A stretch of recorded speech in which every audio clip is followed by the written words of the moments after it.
How to know if someone saved your number on WhatsApp.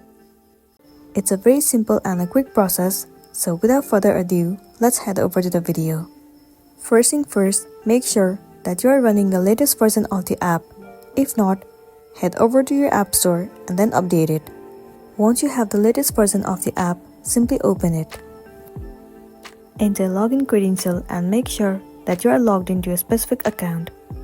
Once you are in this page, you have to click on this plus icon at the top right corner of the screen. And then you have to click on New Broadcast. Now in here, only the following users that has saved your number will be visible to you. So from here, you need to select at least 2 number or the person.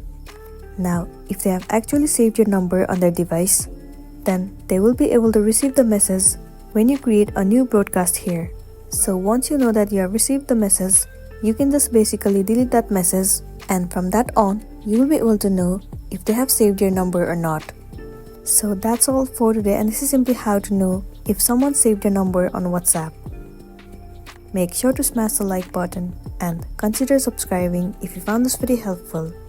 And if you have any queries, you can drop it down in the comment section below. We'll see you in the next one.